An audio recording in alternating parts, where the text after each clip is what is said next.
20-ci əsrin ikinci yarısı iki supergüclü dövlət SSR və Amerika Birləşmiş Ştatları arasında soyuq müharibənin zirvəsidir. Kapitalist və sosialist düşərgələr arasındakı qarşıdurma dünya tarixinin gedişatını müəyyən edir. Silahlanma yarışı elm və texnologiyada üstünlük uğrunda mübarizə ilə tamamlanır. Kosmos-2 sistem arasındakı bu rəqabətin simvoluna çevrilir.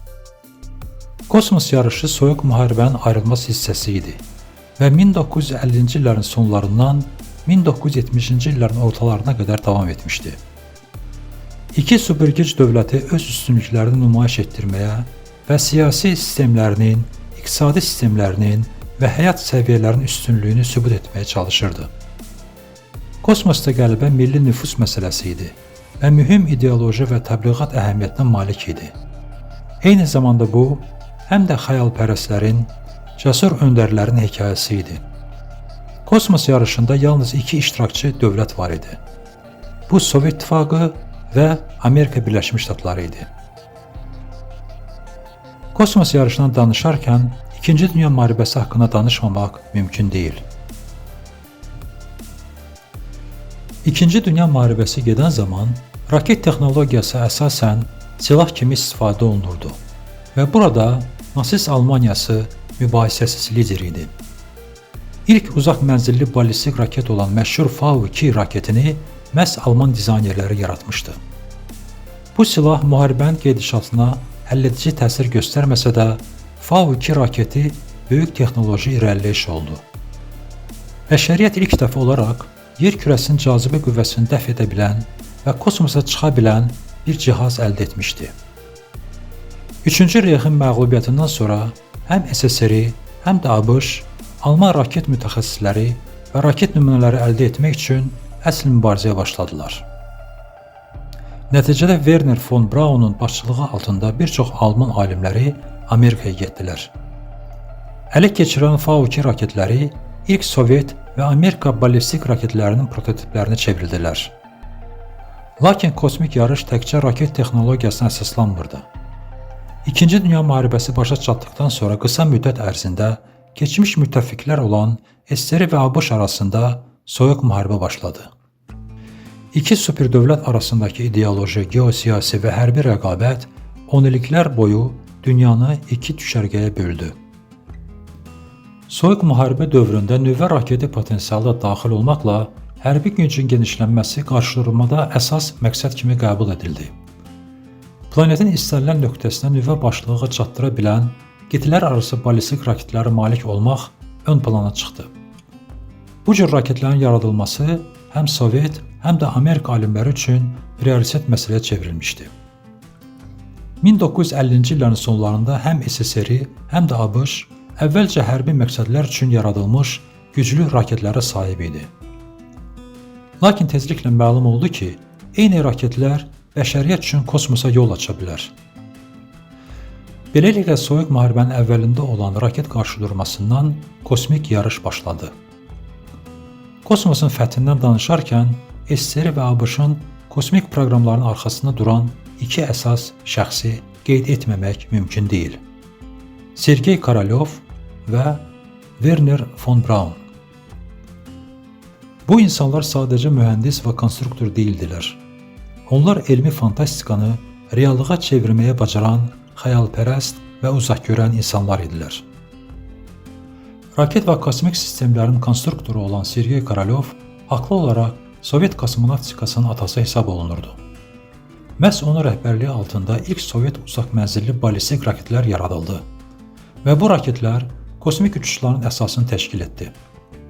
Korolyov yerin ilk süni peykini, ilk insanlı kosmik gəmi olan Vostok və Vosxodun baş konstruktoru idi. Korolyovun ulduzlara aparan yolu asan deyildi. Stalin terroru illərində repressiyaya məruz qalan Korolyov həbsdə olarkən belə öz elmi fəaliyyətini davam etdirməyə bacarmışdı. Korolyov yeni raket mühərriklərinin və raketlərin hazırlanması ilə məşğul idi. Azadlığa çıxdıqdan sonra o, Sovet raketlərinin və raket sistemlərinin yaradılması işlərinə başçılıq etməyə dəvət edildi. Kosmik cəbhənin digər tərəfində əsas şəxslərdən biri müasir raket texnologiyasının banilərindən biri olan Alman və sonra da Amerikan raket texnologiyasının yaradıcısı Werner von Braun idi. O karyerasına V-2 raketin yaradıcılarından biri olduğu nasist Almaniyasında başlamışdı. Müharibədən sonra von Braun işini Amerikada davam etdirdi. Onun rəhbərliyi altında yaradılmış Stone və Jupiter raketləri Amerikanın süni peykləri və astronavtları uğurla kosmosa daşımışdır. Bundan başqa Aya ilk eniş edən Apollon 11 kosmik gəmisini daşıyan Saturn 5 raketinin baş konstruktoru idi. Von Braun təkcə mühəndis deyil, həm də xəyalpərəst idi. O kosmik uçuşlar ideyasını fəal şəkildə təbliğ edir, televiziyada çıxış edir, kitablar və məqalələr yazır, kosmos haqqında məsləhətlər verirdi. Demək olar ki, von Braun kosmos arzusunu Amerika mədəniyyətinin və milli mədəniyyətin bir hissəsinə çevirdi. Kosmos yarışının iki əsas memarı olan Korolyov və von Braunun ideyaları onun gedişatını və gələcək 10 illiklər üçün kosmonavtikanın inkişaf istiqamətini müəyyən etdi. Bu rəqiblər iki supergüc dövlət arasında kosmosla qarşıdurmanın simvollarına çevrildilər. Onların hər ikisini ortaq bir arzu, yer kürəsinin hüdudlarından çıxmaq və bəşəriyyət üçün ulduzlara yol açmaq arzusu birləşdirirdi.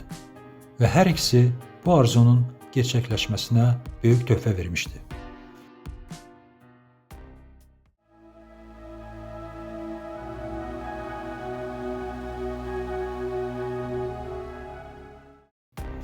İki dövlət arasında qarşıdurma, bu iki görkəmli alimin rəqabəti 4 oktyabr 1957-ci ildə başladı. Həmin gün Sovet İttifaqı yer kürəsinin ilk süni peykini uğurla kosmosa göndərdi. Bu hadisə bütün dünya və xüsusən də SSR-nin əsas rəqibi olan Amerika Birləşmiş Ştatları üçün tamamilə gözlənilməz oldu. PS-1 və ya sadəcə olaraq Sputnik 1 adlandırılan diametri 58 sm və çəkisi 84 kiloqram olan kiçik metal kürədən ibarət olan süni peyk orbitə buraxıldı. Peyk Sergey Korolyov tərəfindən hazırlanmış R-7 qitələr arası ballistik raket vasitəsilə kosmosa buraxılmışdı. Peykin tərkibində yerə siqnal göndərən radio ötürücü var idi. Bu siqnalları dünyanın istənilən nöqtəsində radio vasitəsilə eşitmək olardı. Burada artıq şübhə yox idi. Kosmosa ilk addım Sovet İttifaqı atmışdı. Sovet peykin buraxılması Amerikada şok effekti yaratdı. Amerikalılar özlərinin texnoloji üstünlüklərinə əmin idilər və ilk peyti kosmosa özləri göndərməyi planlaşdırırdılar. Bu hadisə sadəcə texnologiya üzrə rəqabətdən məğlubiyyət deyildi. Bu həmçinin Amerikanın dünyada nüfuzuna bir zərbə idi. İctimaiyyət Sovetlərdə olan fərqi aradan qaldırmaq üçün hökumətdən qətiyyətli tədbirlər tələb edirdi. Konqres ABŞ-ın raket sahəsində geri qalmasının səbəblərini araşdırmağa başladı. Prezident Dwight Eisenhower Sputnikin buraxılmasının hərbi nailiyyətdən daha çox elmi nailiyyət olduğunu bəyan edərək Amerikalıları sakitləşdirməyə çalışırdı. Lakin bunun faydası çox olmadı. İctimai rəy sorğuları göstərdi ki, Amerikalıların əksəriyyəti SSR-nin elm və texnologiyada ABŞ-ı ötüb keçdiyinə inanırdı. Amerika Birləşmiş Ştatları öz kosmik proqramını 1957-ci ilin dekabrında sürətləndirdi. Amerika özünün Vanguard 1 peykini buraxmağa cəhd etdi. Lakin bu cəhd uğursuzluqla nəticələndi. Raket start meydançasında partladı. Bu Amerikalıların məyusluğunu daha da artırdı. 31 yanvar 1958-ci ildə Amerikalılar nəhayət ilk peyklərini Explorer 1-i orbitə çıxarda bildilər. Bu Sputnikdən yaranmış SMS təəssüratı bir qədər yumşaltdı.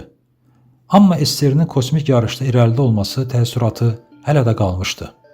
Sovet İttifaqında Sputnikin buraxılması böyük qələbə kimi qeyd olunurdu. Lakin Korolyov və onun komandası bu nailiyyətlərlə kifayətlənmək niyyətində deyildilər. Bir ay sonra 3 noyabr 1957-ci ildə onlar Laika adlı ilk canlı varlığı daşıyan ikinci peyki buraxdılar və beləliklə kosmik yarışın yeni mərhələsinə başladılar. Bu mərhələdə əsas rəqabət ilk insanı kosmosa göndərmək idi.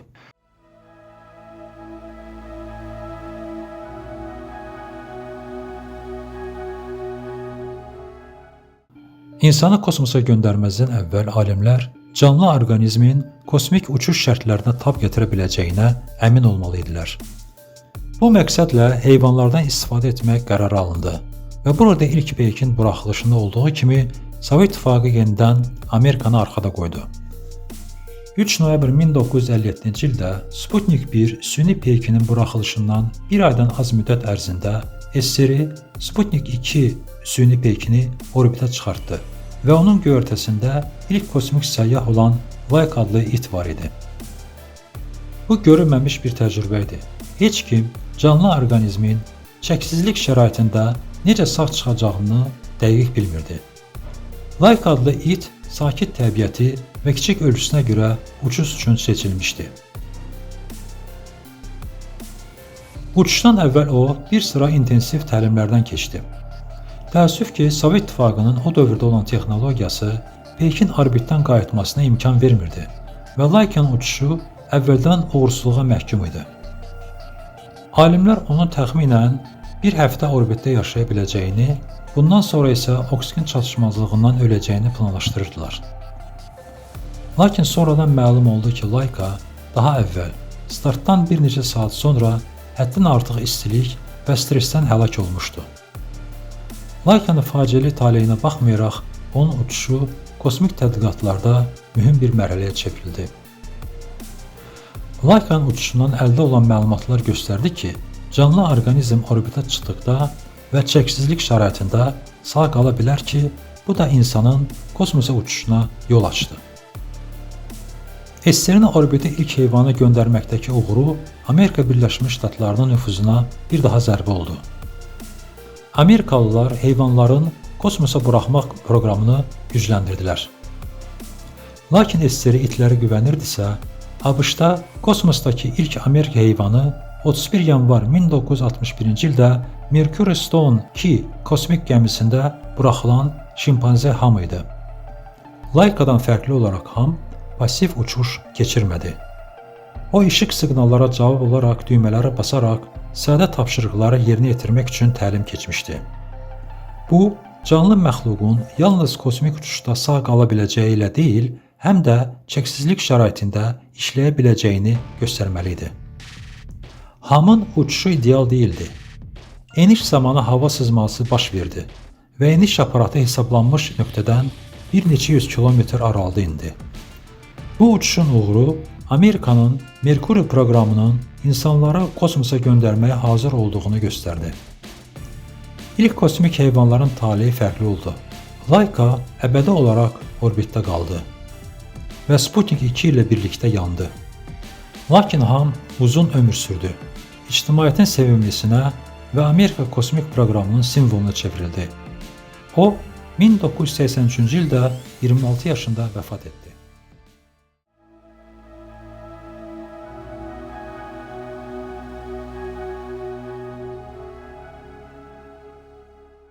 Birinci süni peyklərin və heyvanların kosmosa uğurlu uçuşlarından sonra kosmosun öyrənilməsində növbəti məntiqi addım insan uçuşu olmalıydı və burada SSR yenidən ABŞ-ı ötməyə bacardı.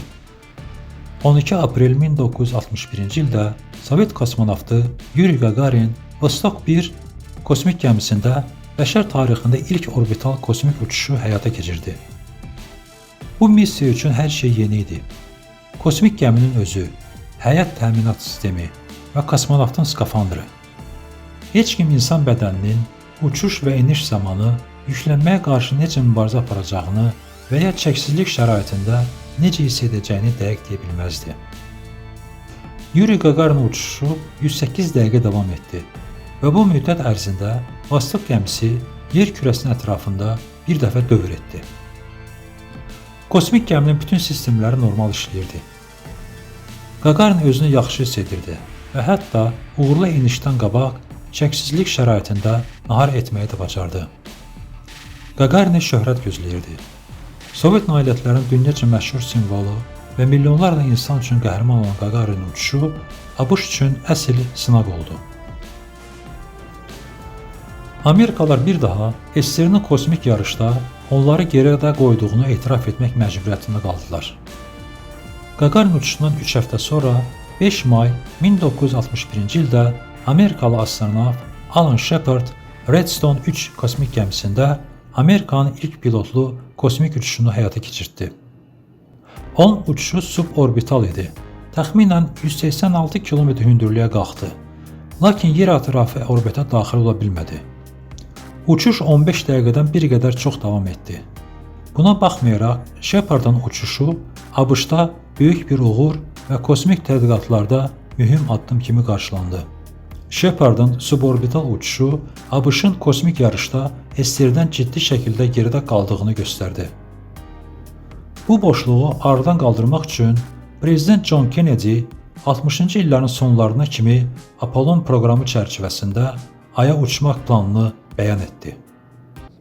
We choose to go to the moon. We choose to go to the moon.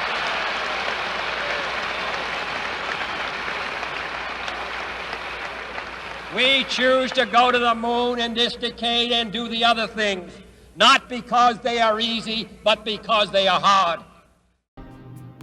Lakin Amerika Birləşmiş Ştatları hələ də Aya səyahət planlarını qurarkən SSR-i dünyanı kosmik uçuşlarda yeni nailiyyətləri ilə heyrətləndirməyə davam etdi.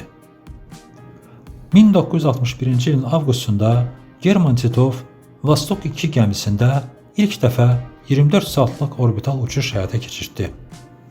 1963-cü ilin iyununda isə Valentina Tereshkova ilk qadın kosmonavt oldu.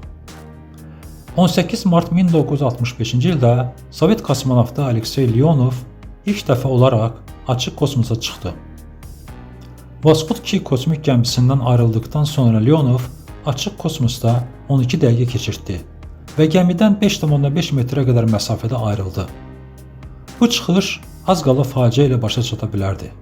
Təzyiqlər arasındakı fərq nəticəsində skafandr şişdiyindən kosmonavt geriyə gəmiyə qayıda bilmirdi.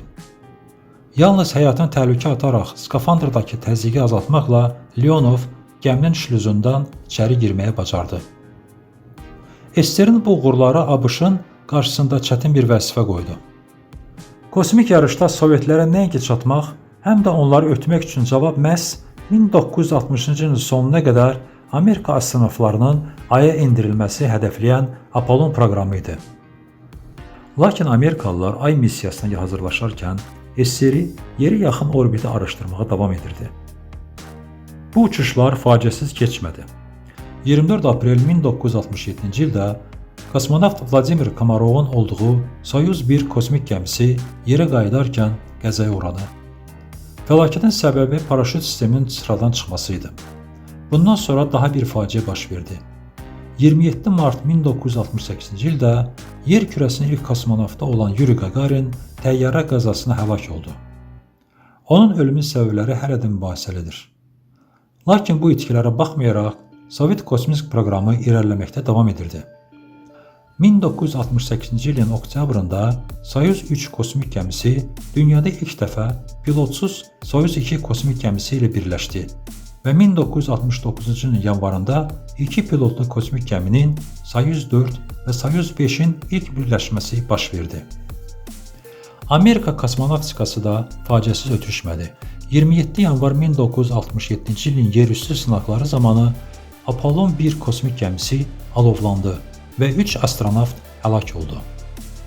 Bundan sonra kosmik gəmini təkmilləşdirmək üçün Apollon proqramı 18 ay müddətinə dayandırıldı. Lakin bütün çətinliklərə və etkilərə baxmayaraq, hər iki kosmik süperdövlət Aya uçmaq uğrunda mübarizəni davam etdirirdi.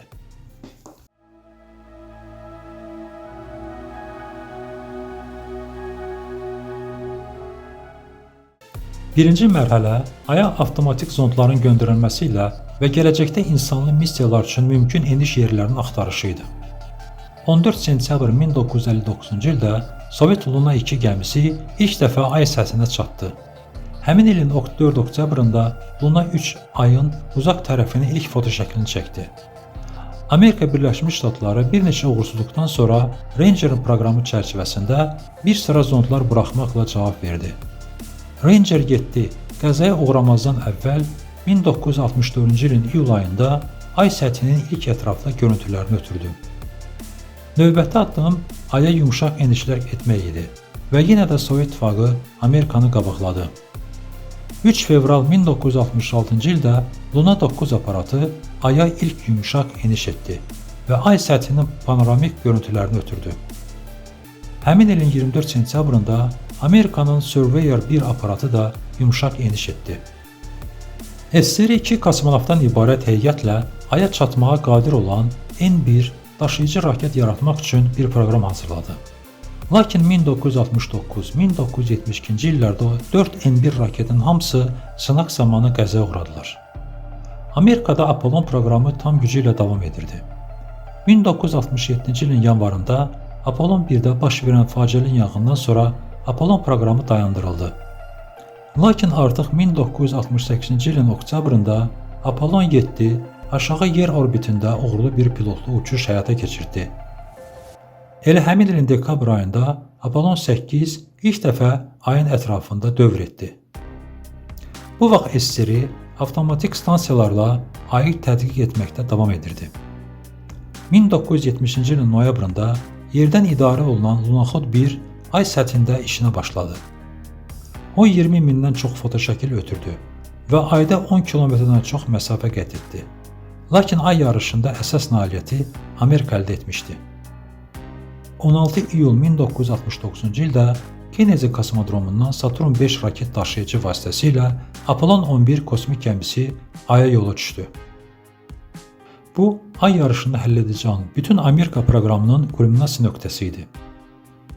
Apollon 11 gəmisində 3 astronov Neil Armstrong, Buzz Aldrin və Michael Collins var idi.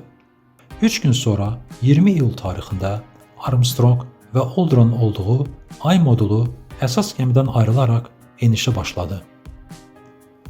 Elə həmin anda bütün dünya yer kürəsindən 400 min kilometr məsafədə baş verənləri həyəcanla izləyirdi.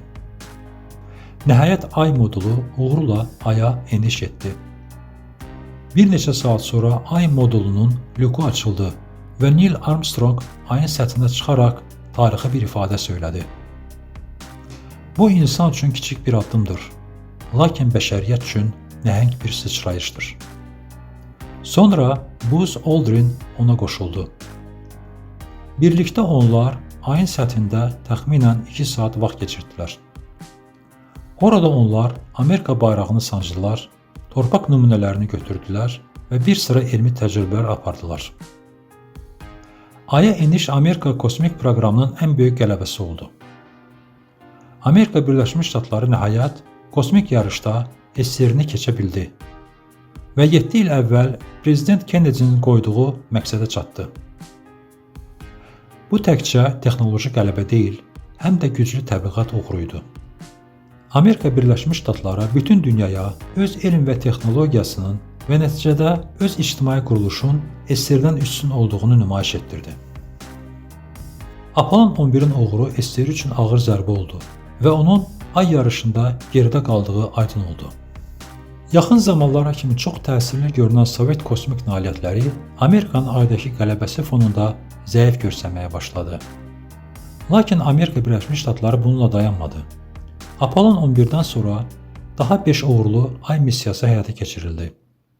Apollon 12-dən sonra Apollon 17-yə qədər daha 10 astronavt Aya çatdırıldı. Onlar ay səthində ümumilikdə 80 saatdan çox vaxt keçirdilər və ay roverində 100 kilometrdən çox məsafə qət etdilər və yüzlərlə kiloqram ay torpaq nümunəsi topladılar.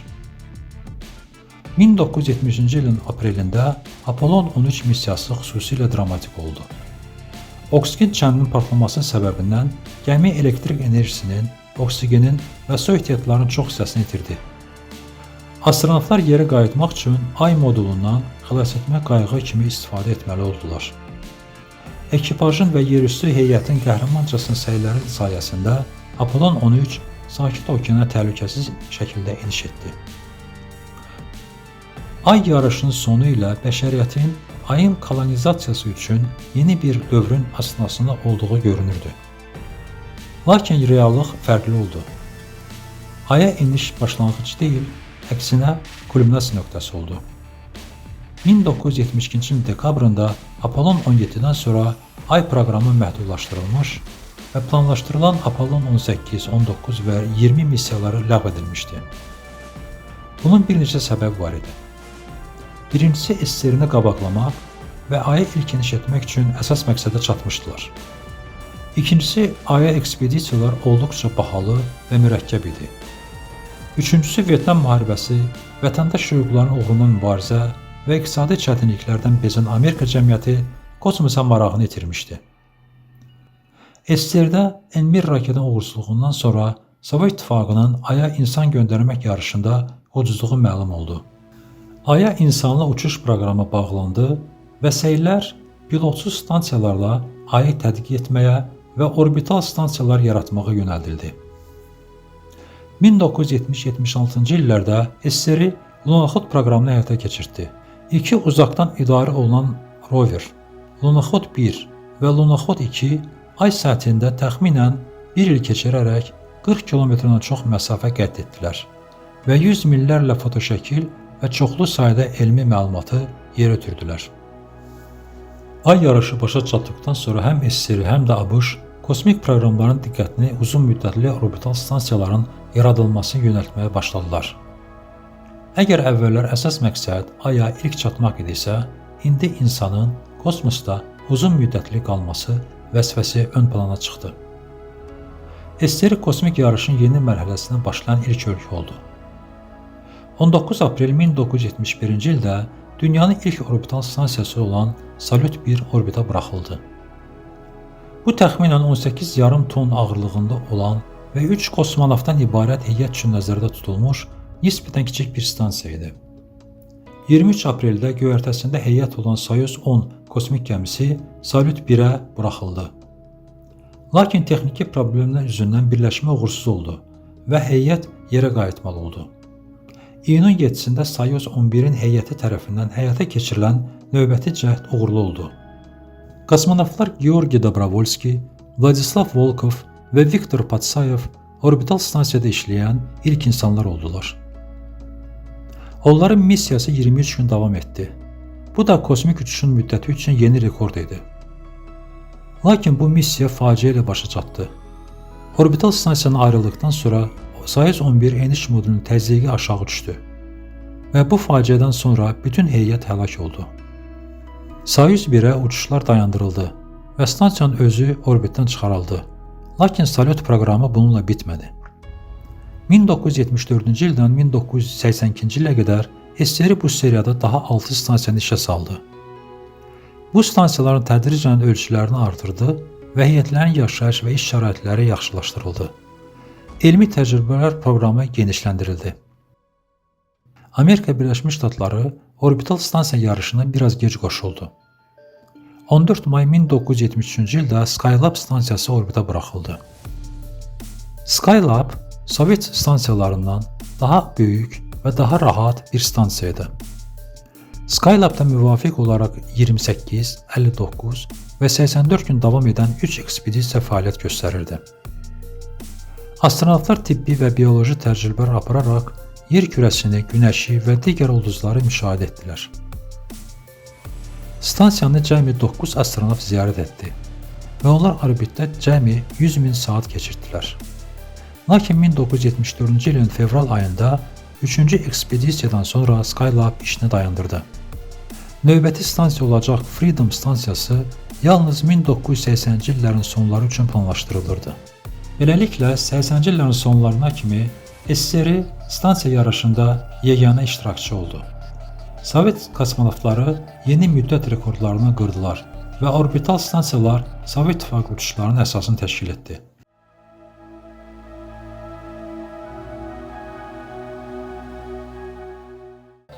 ...1970-ci illərin ortalarında beynəlxalq kosmik yarışda ümumi gərginliyin azalması fonunda ağlasılmaz görünən bir hadisə baş verdi. Bu Sovet və Amerika kosmik gəmilərinin birgə uçuşuydu. Apollon-Soyuz proqramı kosmosda qarşıdurmanı əməkdaşlığa keçidi simvolizə etdi. Kosmos 2 rəqəm əməkdaşlıq etməyə qərar verdiyi sahələrdən biri oldu. Birgə uçuşa hazırlıqlar təxminən 3 il davam etdi. Nəhayət, 15 iyul 1975-ci ildə Soyuz 19 kosmonavtlar Aleksey Leonov və Valeri Kubashovla birlikdə Baykonur kosmodromundan yola düşdü. 7 saat sonra Apollon gəmisi astronavtlar Thomas Stafford, Vincent Brandt və Donald Slayton ilə birlikdə Cape Canaveral kosmodromundan yola düşdü. İki kosmik gəminin birləşməsindən və lüklər açıldıqdan sonra Leonov və Stafford kosmosda bir-biri ilə əl sıxaraq görüşməsi bütün dünyada canlı yayımlanırdı. Soyuz Apollonun birgə uçuşu kosmik tədqiqatlarda yeni bir dövrün başlanğıcı və kosmik yarışın simvolik sonu oldu. SSR və ABŞ yerə yaxın orbiti araşdırmağa davam etdilər. Lakin artıq gərgin rəqabət rejimində deyil, paralel olaraq proqramlarını inkişaf etdirdilər. Sovet İttifaqı 1986-cı ildə orbital stansiyalar konsepsiyasının inkişafını seçdi. Mir adlı yeni stansiyanın baza bloku orbitə buraxıldı. Bu stansiyada bir çox ölkədən kosmonavtlar, o cümlədən Mir Shuttle proqramı çərçivəsində Amerika astronavtları da həmçinin çalışmışdılar. ABŞ bu illərdə prinsipcə yeni bir kosmik gəmi növü olan təkrar istifadə edilə bilən kosmik shuttle gəmisini hazırlayırdı. İlk shuttle gəmisi olan Kolumbiya 12 aprel 1981-ci ildə Yuri Gagarin uçuşundan düz 20 il sonra havaya qalxdı. Zahirən təyyarəyə bənzəyən shuttle'lar raketlər kimi yerdən aralanaraq orbitə çıxa bilirdi. Orbitdən qayıdan zaman adi uçuş enmə zolağında təyyarə kimi enə bilirdi. Şatıların üstünlüyü təkrar istifadə imkanı idi. Hər gəmi 100-ə qədər uçuş edə bilirdi. Onlardan elmi təcrübələr məqsədi ilə peyklərin orbitə çıxarılması üçün istifadə olunurdu. Lakin kosmik shuttle proqramının da faciəli tarixi var idi. 28 yanvar 1986-cı ildə Challenger shuttle havaya buraxıldıqdan 73 saniyə sonra partlamış və orada olan 7 ekipaj üzvünün hamısı həlak olmuşdu. 1 fevral 2003-cü ildə isə Kolumbiya shuttle yerə qayıdarkən parçalanmış və burada da 7 astronavtın həyatına son qoymuşdu. Bu faciələrdən hər birindən sonra səbəbləri araşdırmaq üçün və təhlükəsizliyi artırmaq üçün shuttle uçuşları uzun müddət dayandırılmışdı. Kosmik yarış SSR-nin dağıldığı 1991-ci ildə iştirakçılardan birinin yoxa çıxması ilə başa çatdı və bu da kosmik yarışı mənasız etdi. Sovet kosmonavtikasının sonuncu böyük layihəsi olan Mir stansiyası 2001-ci ilə qədər fəaliyyət göstərmiş, daha sonra orbitdən çıxarılmış və beynəlxalq kosmik stansiya ilə əvəz olunmuşdu. Beynəlxalq kosmik stansiyanın tarixi 1990-cı illərin ortalarına başlayıb. Rusiya və ABŞ orbital stansiyanın yaradılması planlarını birləşdirmək barədə razılığa gəldilər. Bu layihədə hal-hazırda 14 ölkə iştirak edir. Rusiya, ABŞ, Yaponiya, Kanada və Avropa Kosmik Agentliyinin üzvü olan 10 dövlət. Hər bir iştirakçı modullar, avadanlıqlar, nəqliyyat gəmiləri və bir sıra digər vasitələrlə öz töhfəsini verir. Beynəlxalq kosmik stansiyanın orbitə yığılması 1998-ci ildə Rusiyanın Zarya modulu ilə başlayıb. Əvvəlcə bu modul stansiyanın ilk komponenti olub. Ardınca Amerikanın Unity modulu və Rusiyanın Zvezda modulu da bu stansiyaya birləşdirilib. Stansiya unikal elmi laboratoriyaya çevrilib. Çəksizlik şəraitində biologiya, fizika və kimya sahələrində yüzlərlə təcrübələr aparılsa da, beynəlxalq kosmik stansiyanın əhəmiyyəti elmi texnologiyadan daha irəli gedir. SSR və ABŞ arasındakı kosmik yarış haqqında hekayəmizi ümumiləşdirərək, özümüzdən bu rəqabətin bəşəriyyətə nə verdiyini soruşmamaq mümkün deyil. Onun əsas məqsədi və dərsi nə idi? Bir tərəfdən kosmik yarış, kosmonavtikanın və bir çox əlaqəli sahələrin inkişafına güclü təkan verdi. Rəqabətin tələb etdiyi gərgin səhlər olmadan, bəşəriyyətin kosmosa ilk addımları 10 illiklər ərzində uzana bilərdi. Kosmik yarış sayəsində fantastik görünən məqsədlərə cəmi bir neçə il ərzində nail olundu. İlk peyk, kosmosdakı insan, kosmosa ilk çıxış, ilk orbital stansiya və nəhayət Aya eniş. Bu nailiyyətlərin hər biri bizi nəinki mümkün olanı anlamağa, həm də gələcəyə yaxınlaşmağa kömək edir.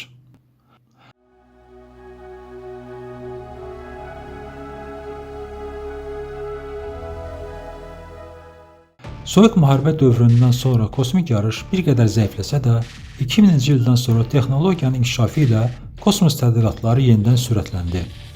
Bu dövrdə ABŞ, Çin, Hindistan, Yaponiya və Avropa ölkələri Ayı, Marsı, və Günəş sisteminin digər planetlərini tədqiq etmək üçün onlarla kosmik missiyalar həyata keçirməkdədirlər. Uzun müddət ayın tədqiqi ikinci plana keçmişdi. Lakin 21-ci əsrdə ay yenidən kosmik proqramların əsas hədəflərinin birinə çevrildi. Gələcəkdə insan yenidən aya enməsi və Marsa ilk insan uçuşunun həyata keçirilməsi planlaşdırılır. NASA hazırda astronavtları ay səthinə qaytarmaq və gələcək missiyalar üçün daimi infrastruktur yaratmaq məqsədi daşıyan iddialı Artemis proqramını həyata keçirir. Bu proqram çərçivəsində 2026-cı ildə ay ətrafına insanlı uçuş və 2028-ci ildə isə astronavtların ayın səthinə enməsi planlaşdırılır. Sonraki mərhələlərdə isə ayda stansiyaların tikintisi planlaşdırılır. 2009-cu ildə ABŞ-ın həyata keçirdiyi El-Cross missiyası ayın qütb bölgələrində su buzunun mövcud olduğunu sübut etdi. Bu kəşf böyük əhəmiyyət daşıyır, çünki gələcəkdə ayda qurulacaq bazalar üçün su həyati əhəmiyyət daşıyacaq. Bu səbəbdən gələcəkdə ay bazalarının məhz bu ərazidə yaradılması nəzərdə tutulur. Son illərdə Çin də ayın tədqiqində mühüm uğurlar əldə edib. 2019-cu ildə Chang'e 4 kosmik aparatı tarixdə ilk dəfə ayın yer kürəsindən görünməyən tərəfinə uğurlu eniş etmişdir. 2020-ci ildə isə Çin Chang'e 5 missiyası vasitəsilə ay torpağından nümunələri yerə gətirməyə nail olmuşdu. 2023-cü ildə Hindistan da ay proqramında böyük uğur qazandı. Chandrayaan 3 kosmik aparatı ayın cənub qütbünə yaxın əraziyə enərək Hindistanı aya eniş edən ölkələr sırasına daxil etdi. Ay kosmik tədqiqatların birbaşa mərhələsi hesab edilsə də, bir çox kosmik proqramın əsas məqsədi Mars olaraq qalır. Mars 21-ci əsrin ən çox öyrənilən planetlərindən birinə çevrilmişdir. Amerika elmi tədqiqat məqsədi ilə 2004-cü ildə Spirit və Opportunity, 2012-ci ildə Curiosity və 2021-ci ildə isə Perseverance roverlərini uğurla Marsın səthinə endirmişdi. Eyni zamanda Çin də Mars tədqiqatına qoşulmuşdur. 2021-ci ildə Tianwen-1 missiyası Mars orbitinə daxil olaraq planetin səthinə rover endirmişdir. NASA 2030-2040-cı illərdə Marsa ilk insanlı missiyalarını göndərməyə planlaşdırır. Gələcəkdə missiyalar üçün yeni kosmik gəmilər hazırlanır. Ən iddialı layihələrdən biri SpaceX tərəfindən hazırlanmış Starship kosmik gəmisidir. Bu, hündürlüyü 120 metr olan, göyərtəsində 100 nəfər adamı daşıya bilən bir gəmidir. Ondan həm aya eniş, həm də Marsa gələcək ekspedisiyalar üçün istifadə edilməsi planlaşdırılır. Burada əsas ideya Marsda daimi insan məskəninin yaradılmasıdır. Bu proqram radiasiyadan qorunmaqdan tutmuş, yadplanetli şəraitdə su və qida istehsalına qədər çoxsaylı mürəkkəb problemlərin həllini tələb edəcək. Beləliklə bəşəriyyət kosmik tədqiqatların yeni bir dövrünə qədəm qoyur. Aya və Marsa uçuşlar artıq uzaq elmi fantastika deyil, tədricən sivilizasiyalarımızın gələcəyini dəyişdirə biləcək real layihələrə çevrilir. Bununla da biz verilişimizi başa çatdırırıq. Ümid edirəm ki, bu verilişi izləyərkən keçirdiyiniz vaxt sizin üçün dəyərli oldu. Əgər belədirsə, növbəti verilişlərimizi qaçırmamaq üçün videoya like qoyun və abunə olmağı unutmayın. Çünki sizin verdiyiniz dəyər bizim kanalın inkişafıdır. Hələlik dostlar, yeni görüşlərə dək.